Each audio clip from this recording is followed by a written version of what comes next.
Hi, I'm Jennifer Lawson. I'm sitting here today in Florida on a rainy afternoon, and in a couple of days, I'm supposed to attend this virtual event on climate change and Indigenous people. But recently, residential schools and boarding schools for Indigenous people have been in the news because of unfortunate bodies that were found in Canada. So I was thinking about residential schools and what they meant for Indigenous people and the countries that operated them. Now, if you don't know about residential schools, they were to kill the Indians, save the man, or to assimilate Indigenous people.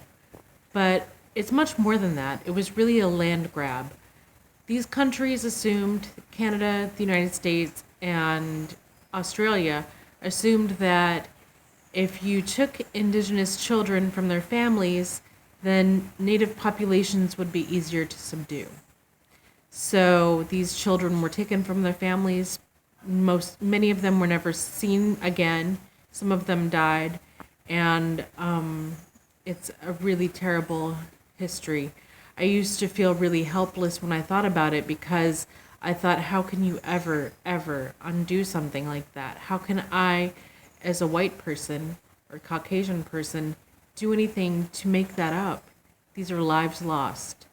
But now I'm trying to think of ways that I can help. So one of the things that I was thinking about today was that Indigenous people, and it's no stereotype to say that they're better stewards of the land than we have been. And I'm attending a virtual conference on partnering with Indigenous people about climate change and the environment. Now, there's a lot of things that we can do, and I happen to know Indigenous people. I'm related to some.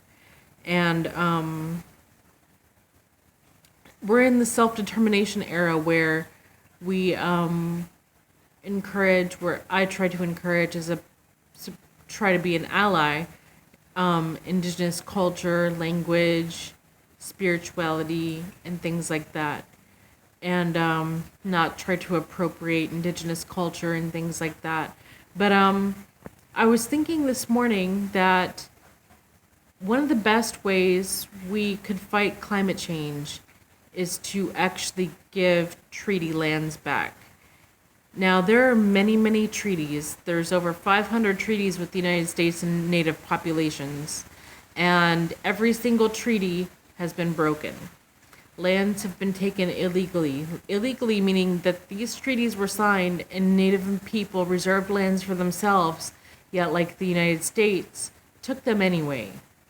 Now, I was thinking today that if we give lands back, then it's not only the right thing to do, it would probably fight climate change.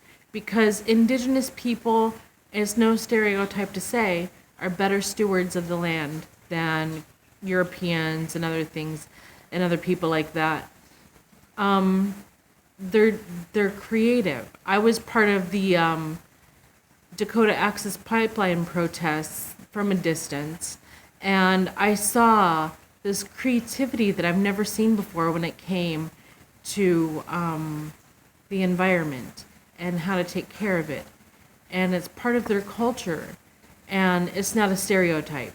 So I'm proposing that giving lands back to Indigenous people, treaty lands, would be the right thing to do because it's just the right thing to do because they legally should belong to them, but also would fight climate change, which is a problem facing the world.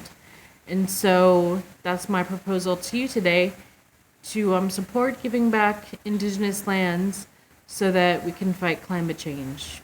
I hope you have a great day. Thank you.